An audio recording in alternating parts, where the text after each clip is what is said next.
Hey everybody. So today what I'm going to do is I'm going to talk about the unspoken topic when it comes to black moms and their daughters. So there's a lot of trauma there. There's a lot of trauma, generational curses and stuff when it comes to that and when it comes to black families. And the reason why it seems like it doesn't get uh rectified or healed is because one, little black girls grow up so like closed off and they feel like, oh, I can't talk to people, I can't trust nobody because hey, the main person I was supposed to trust, I couldn't trust. And then you have situations where, you know, sometimes it's just something that some people are afraid to speak up about it, or they don't want to hurt nobody or offend nobody.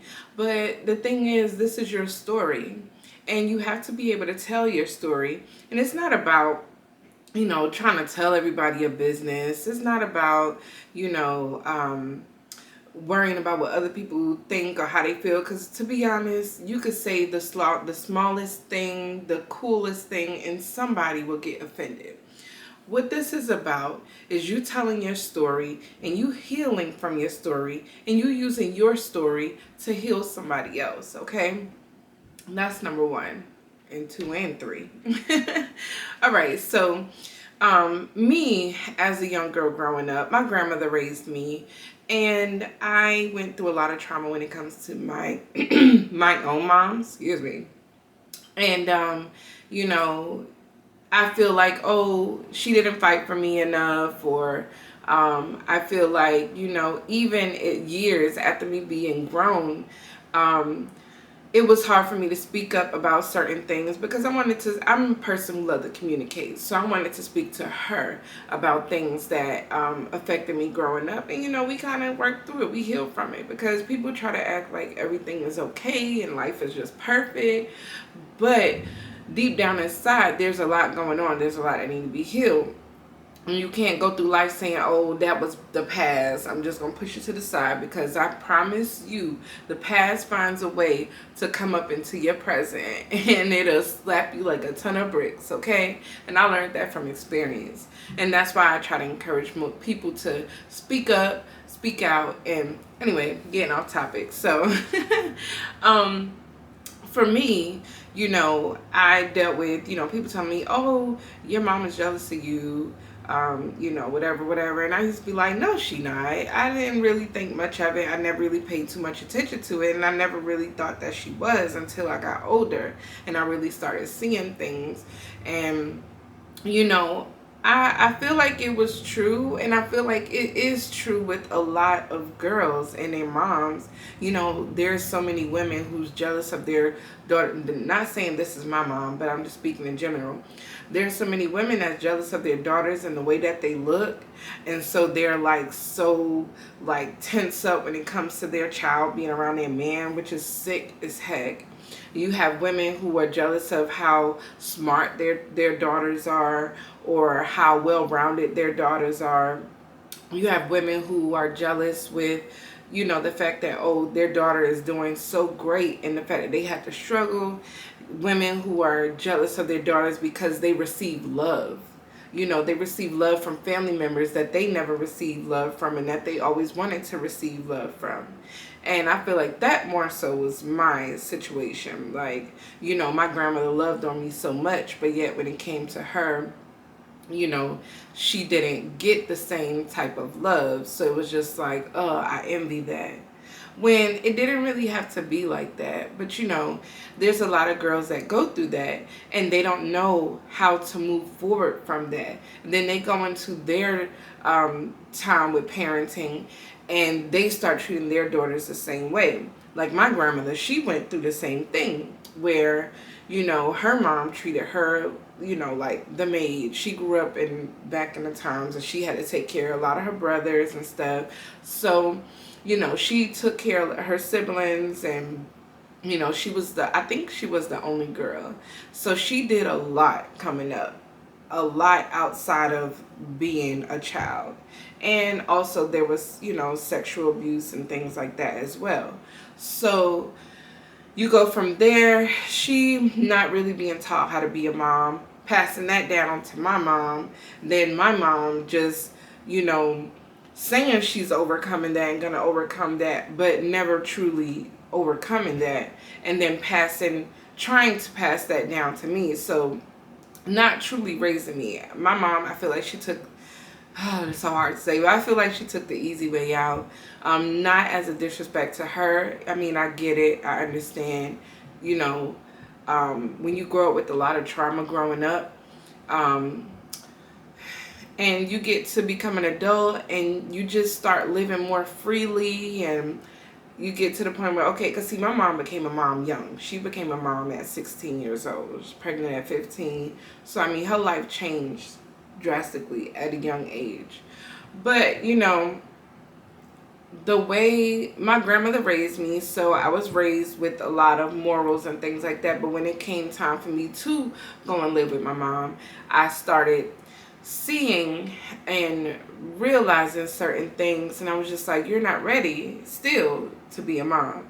Even to this day, I don't feel like she's truly ready. That's no disrespect to her, but I mean, it is what it is. We're supposed to learn from our mistakes, but the thing is, if you don't learn from your mistakes and you become judgmental or no, defensive, then you're not able to take in um, constructive criticism, or just the things that your child is telling you that, hey, I feel like this could have made things better.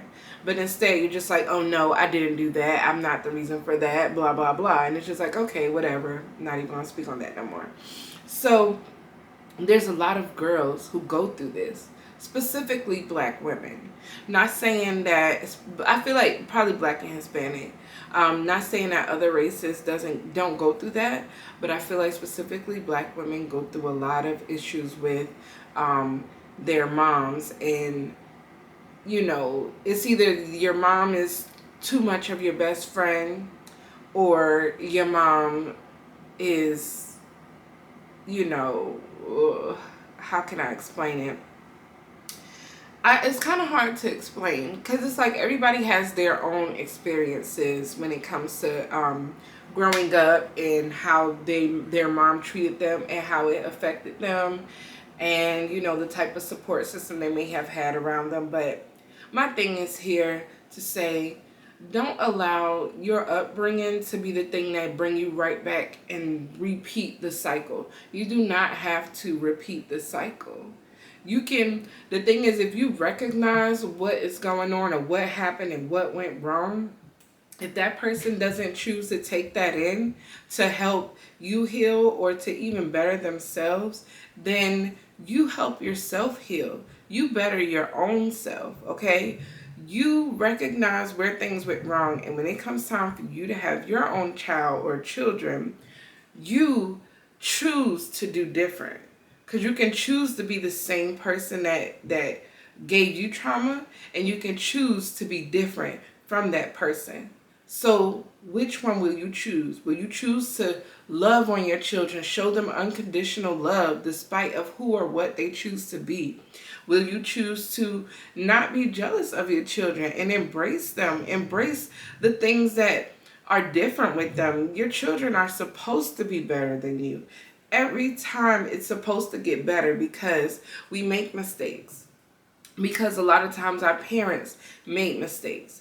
And it's like every generation should get better, because we have more knowledge, and because we're genetically more intelligent, you know, a lot of times, okay? So learn from your mistakes, learn from your parents' mistakes, learn from your traumas. A lot of parents need to heal. A lot of women need to heal.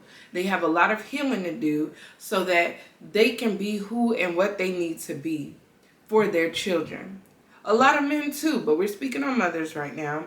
But moms, heal yourself from the traumas that you went through so that you can be there for your children, so that you can be your best self for your children. I personally am healing through raising my children. So earlier in the stages, my children kind of had it they didn't have it hard, but they went through a lot with me. And when I look back, I'm just like, oh my gosh, I can't believe I did things this way, reacted to things that way. It's to the point now where I am teaching them to be different than what they initially saw. And teaching them not to yell so much. Like, you don't have to yell to get your point across. You don't have to put your anger and your frustrations out on the next person. You need to deal with those things yourself. You don't have to put your insecurities and frustrations out on the next person. Okay? So, or your past out on the next person. There's certain things that you really need to dive in and deal with on your own. So that's my message for today. I know it was a little bit all over the place, but that's always, yeah, you just gonna realize that. That's always with me. But moms, we have to heal for our daughters, our children, period. But we have to heal for our daughters because they need us. They need to be able to relate to us so that they don't go and try and relate to another woman or some other friends and stuff that in turn end up hurting them and breaking their heart. So now they're not only hurt from their mom, but they're hurt from their friend. And then it's like, dang, I can't trust no freaking body. And then they grow up with all these, trauma and issues when it comes to trusting people, and make it hard to deal with relationships, make it hard to even network with people, to find friends with people because of all that trauma when it comes to a woman. Okay? So that is my message for today. I thank you all so much for listening. Subscribe, like, and stay tuned for more.